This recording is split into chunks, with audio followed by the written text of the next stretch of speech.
Good evening. My name is Joe Sam Robinson, and it's my pleasure to have with us tonight a young man that needs no introduction, who's well known in this part of the world for his many attributes, none other than our own Dr. Buck. Welcome, Dr. Buck. Thank you. Well, I would like to claim that I'm young, but I'm afraid you're dating yourself by saying that because I'm increasingly less young. Well, that's a good point. From some perspectives, I may be considered young. I don't know if we can call you a young man, yes, but in any event, well, we often have interesting conversations. And I don't know if you had a chance to watch the World Cup, the soccer match that took place recently. And I noticed that one team was missing from the finals. And that was USA. We didn't have a chance to say USA. So, soccer aside, it's a good springboard for discussion about is the U.S. still number one, and is China destined to replace the good old USA? You have any comments? I'll introduce it that way by asking your initial thoughts on the subject. Yes. Well, obviously the question that invites is what do you mean by number one? Are we talking about economic power? Are we talking about cultural influence? Are we talking about rule of law, the American exceptionalism? There are many military power.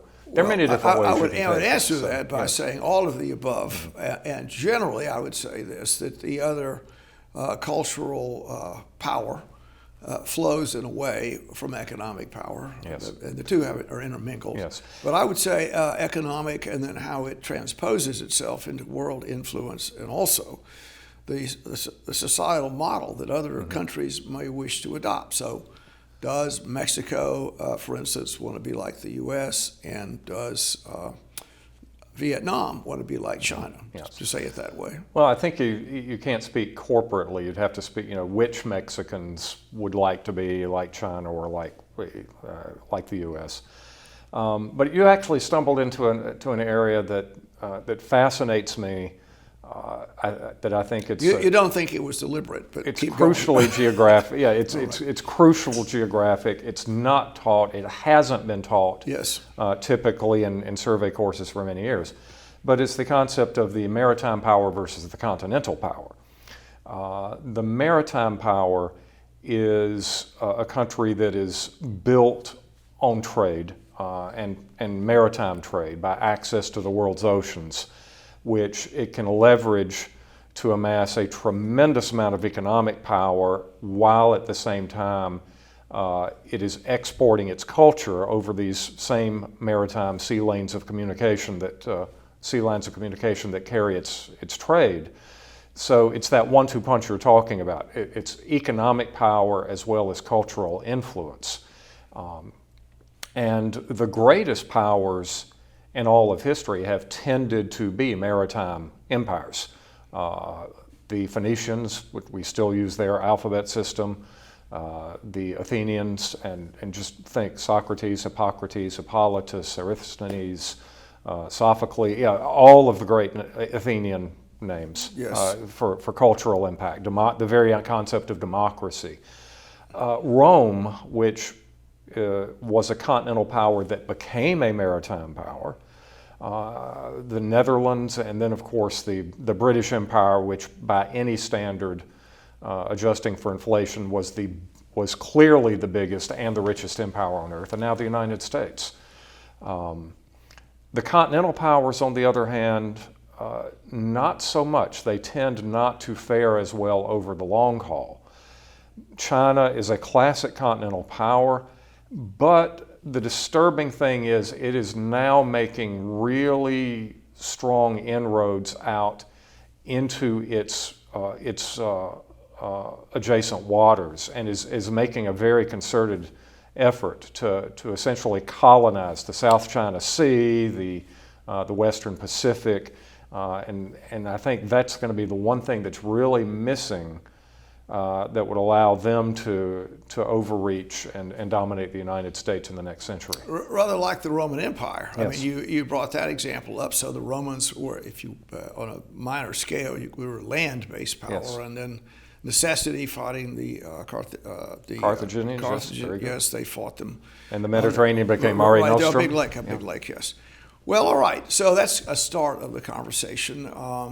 Maybe each of the country, I'll sort of say the competition right now is between China and the United States. Mm-hmm. And the question would be, well, is it worth it? What does it matter? Who is number one? And actually, the so-called alpha country gets plenty of followers, and their moral system, I think, has a tremendous impact on our species, particularly with our how crowded the world is. There are 8 billion people there. What direction should the world take? And if you're thinking about it, you'd want to pick a successful system that made a particular geographical area the superior place.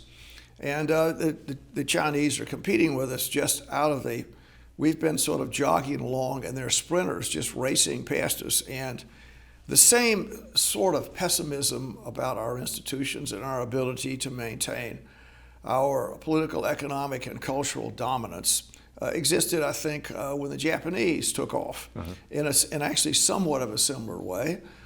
You can remember at least several decades ago, the Japanese model was touted as this country can do it. They're really overtaking us. We're just swimming in our dark inadequacies that we have. All our problems make it impossible. So when we look at China, I think the idea, listen, for many people is, and in fact, a lot of, I guess, pundits call this the Chinese century. If you look at least in some levels of consideration, the 20th century was the American century. Maybe the 19th was the British. And now the 21st century is going to be Chinese. That's the thought. But if you, I think if an external observer examines this issue as to the problems and virtues of each country and society and system, there's a big argument to say the U.S. still is a number one, assuming that we can solve our problems. And the reason that I say that is the Chinese have a lot of problems that are just starting to surface.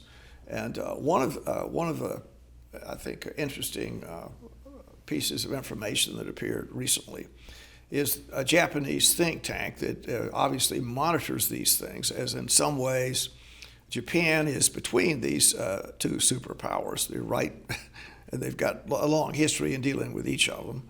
And the thought would be, or was until recently, well, China is going to overtake the U.S. and quite soon, and they're going to be the big dog.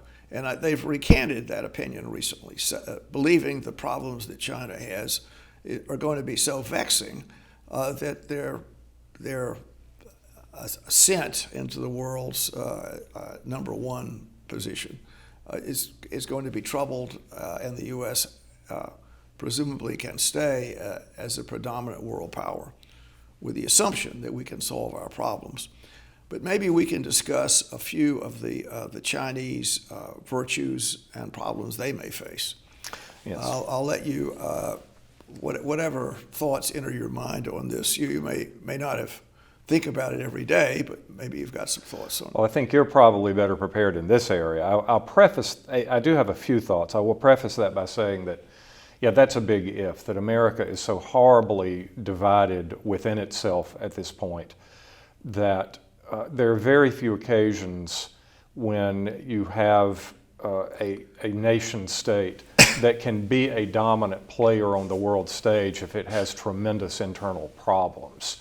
Maybe you can have inertia. If you, for instance, take the Austro-Hungarian Empire, they were coasting along on their own inertia in the final decades, and then World War I, of course, finished them off as well as the Ottomans. So I think that may be the situation that America's in right now, and our internal divisions are getting worse and not better, which does not bode well for us. As for China, one of the great advantages they've got is the tremendous reserve of manpower, which, if they can harness that and do so efficiently, there's going to be nothing on earth that can touch that. I think the centralized control, as long as you have good theorists who know how to put that into practice, centralized control is going to give them a tremendous edge. I don't know enough about Chinese internal economics, exactly how capitalistic it is, but in terms of foreign policy, they are very mercantilist and Hamiltonian, which is one of the things that helped put the United States on top in the early, or at least put us on the road to being on top in the early 19th century, whereas we're not being Hamiltonian at all. And so I think that's going to allow them to clean our clocks pretty thoroughly. And as I like to point out to my students, every time you go into Walmart and buy something that's made in China, to paraphrase Ross Perot, there's a giant sucking sound as that money is transferred from North America to East Asia. And so that's going to be a big problem. But with that, I'll let you take it. Well, all right. I'll just bounce the basketball a little bit. I for many reasons, often talk about the human brain, and it's the fact that it really was sculptured and grew up 300,000 years ago or longer, and it's ready to work in a Neolithic state, fighting cave bears, struggling to get enough to eat, secure a mate, hit someone over the head with a stone axe, full of hatred and despair and high emotions, and often pretty ill-equipped for the 21st century. So each country has that issue. They've all got similar brains, and how are the systems functioning to harness all that tremendous power? And I would say one of the things to start with, just with comparison, might be the educational systems that each country has. And the Chinese have this wonderful Mandarin tradition. So back in the days of the emperors, they would search out for the brightest students in the country, and if they could pass the test, a very difficult one, they were brought to Beijing, and they had a court life, and they were really elevated, and they were given a tremendous amount of power. So that tradition is still there, and so they really, I think, pretty effectively harvest, particularly for government service, the really bright, squared-away people. The other point about this is the work ethos is very powerful there, and also a respect for authority, and the Buddhist culture exists. So older people are treasured, to use that word, are certainly respected, and probably more than in the U.S. Also, their ability to adapt to new information is a big deal. So one of the things in the West and the U.S. that's an issue of consequence is that our patent system is there to encourage and protect innovation. I think the Chinese don't look at it that way. So to them, in a way, a patent is an anathema, because if you have something that can do good for other people, it's pretty selfish of you to keep it to yourself. And they are, of course, certainly notorious in the international community for ignoring concepts of copyright and patent. And they're so clever at that. Yes. And so they've sucked in huge amounts of information that is easily, and not a Western country could not do it the way with the same ability they've done that. They also have they have a revolution that's there. They have a sense of culture and patriotism and long connection with each other. That's a big deal. They're also called Old Hundred Names, in that everybody, at least the preponderant number of Chinese, over 90%, have the same name, so to speak. There are about 100 names. So everybody is called Bob or Tim or Joe Sam or whatever the names are, or Buck, whatever name is out there. So these names are common. They've got a common sense of history, 5,000 years of existence together. And so those are all big deals. They also have a certain residual anger against the West for the coming in, and particularly the Japanese, all the terrible things that happened. They also have a tremendous amount of social control. The government doesn't it censors information that's coming out and won't let the people freely understand the same things that are present in the West. Once again, the notorious Great Firewall of China. Right. So I've named a lot of things that appear to be pretty good in China. And many of these grades, they top us. On the other hand, there's some bad things in China. Number one is they have 900 million pig farmers. So that's a lot of people. So you could say there are 1.4 billion people there, and maybe 500 million of them are involved in the contemporary economy. But there are 900 million people. That's a lot of people that are out there in rural areas growing pigs. They have their life in the village. So integrating those people into the mainstream is a very difficult, vexing thing. And in my experience, my limited experience, I will say that there is a very strong class consciousness there between what you might call the bourgeoisie and the hinterlands. Having said all, so that's one problem. The other thing is how you exercise social control over people, and so the government is effectively trying to do that, but it's really quite a task.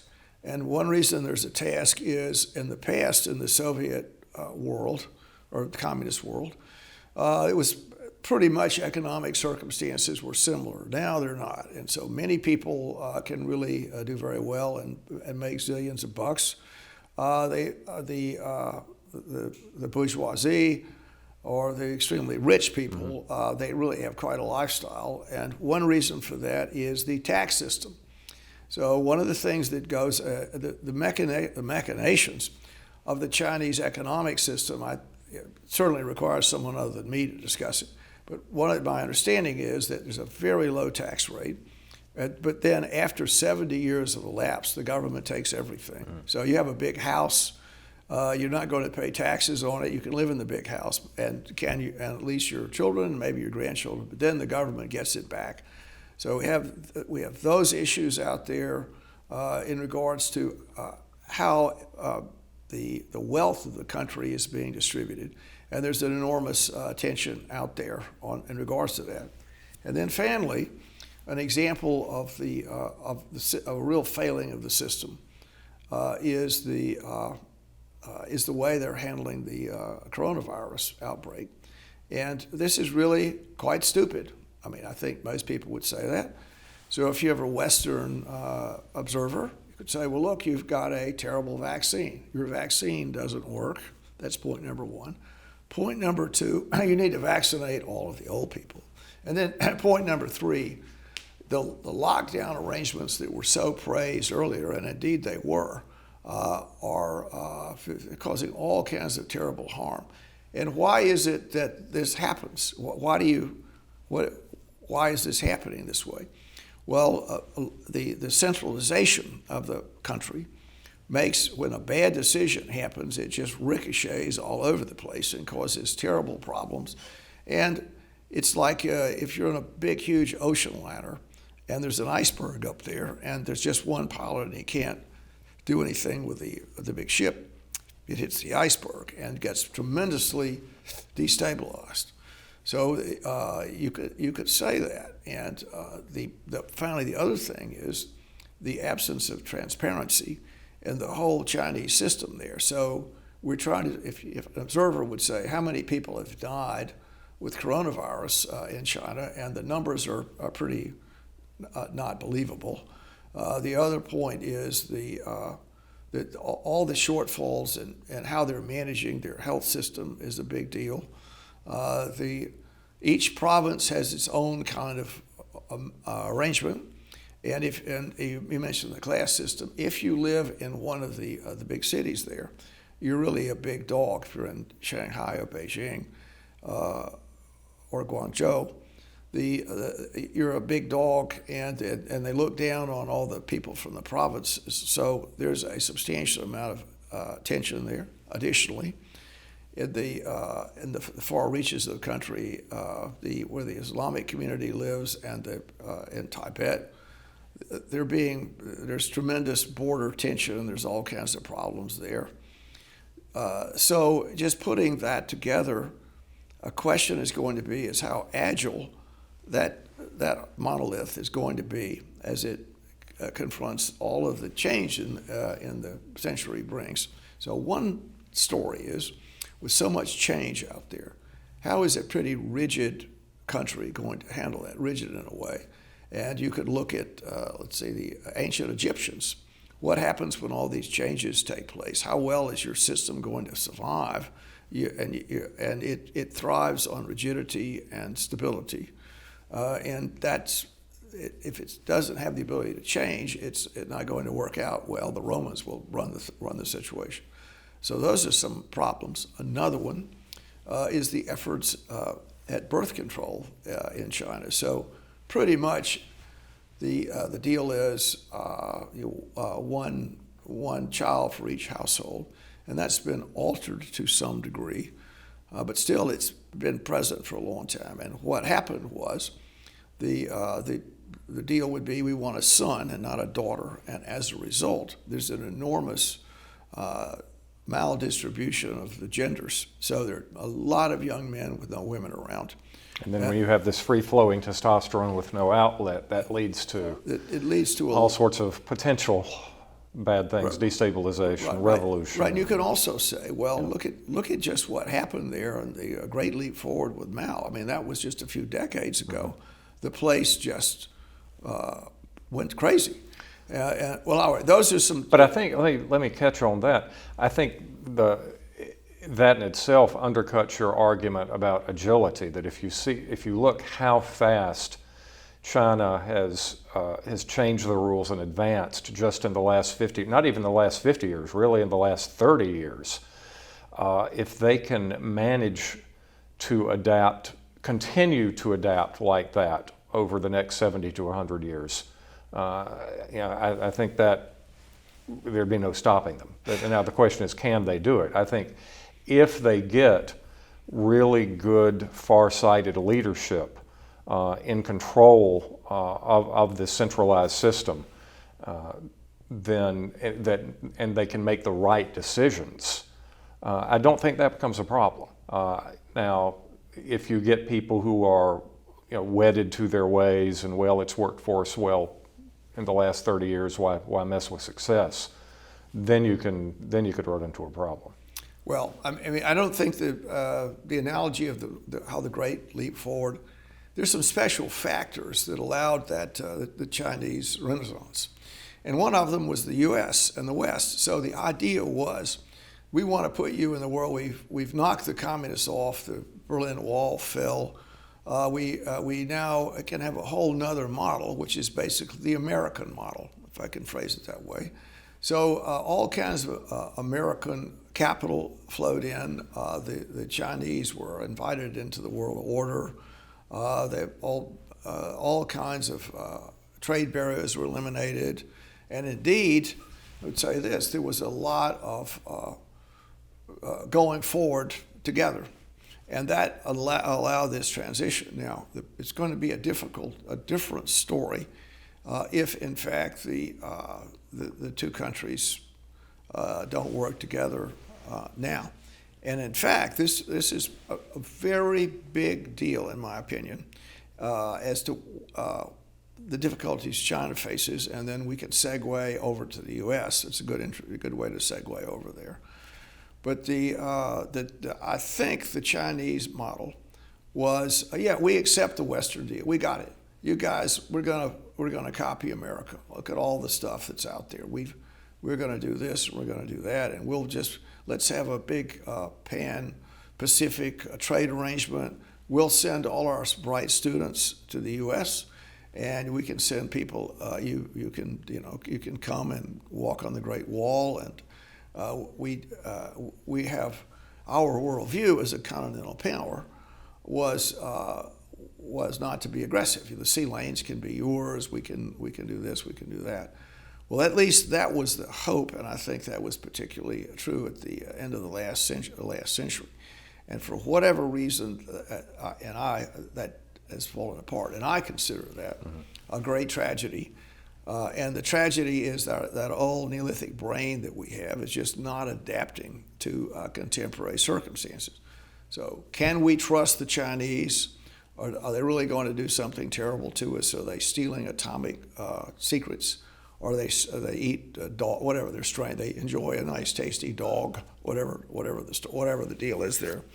I mean, whatever differences are there, I mean, those are emphasized. They're not like us, and therefore we can't trust them. And so the idea of trust is a problem. And you could see the Chinese point of view.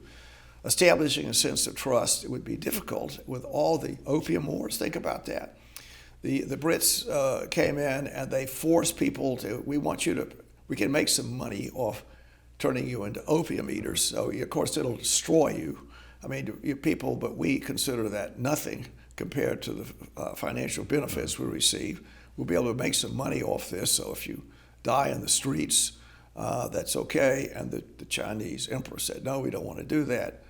And Britain said, well, we've got enough power to do what we want, so we'll send our gunships in there, blow you up, and then you'll have to do this. And we'll also take treaty ports all up and down. So the Chinese have very ample reason to mistrust us.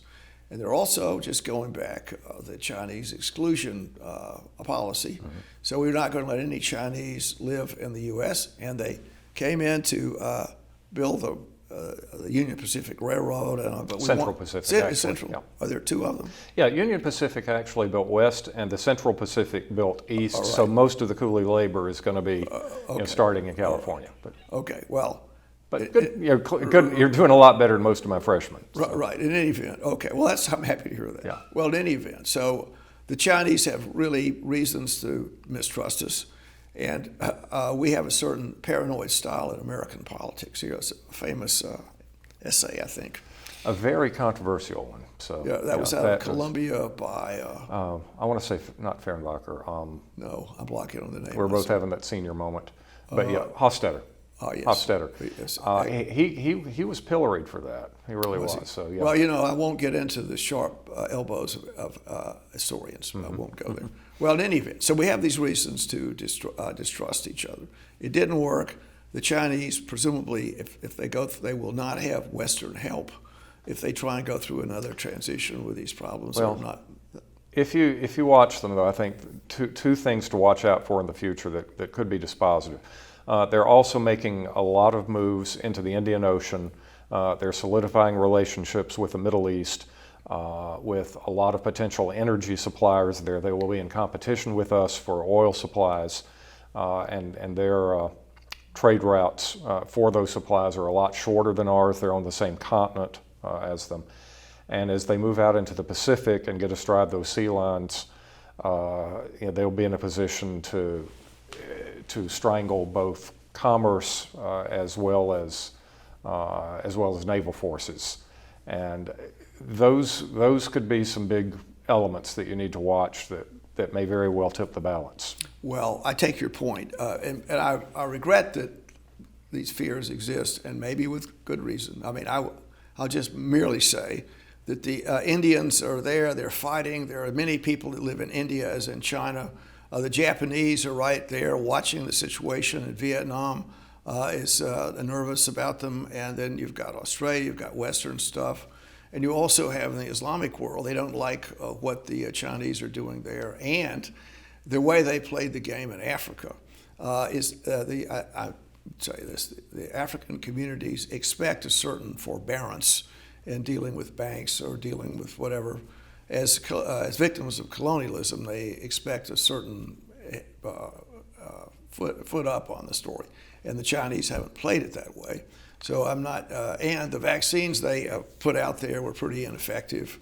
So I mean, yes, they're a very powerful, big country, and they've got some possibilities. So the big question that I think they're getting at is China going to be the France of the Napoleonic age that will stir all of the neighboring countries to say, whatever problems we've got with each other, China's the potential danger that's got to be isolated and controlled, and that might be a restraint. Yes, I mean, I think so. And on that note, I think it's time to end our conversation, Very well.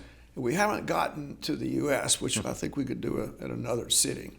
We'll talk about the U.S. issues about staying number one. We've been through China a little bit. Well, Buck, thank you for being here. Thank you, sir. It's been good to see you Indeed. again. And happy Ford Christmas Marsh, and holiday okay, season to everyone out there. Yes. This program is brought to you by the Georgia Neurosurgical Institute. For over 50 years, rendering neurosurgical care to patients of all social conditions, treating complicated problems involving the brain, spine, spinal cord, and peripheral nerves, endeavoring to encourage quality care, medical research, innovation, and education on a local, national, and international basis.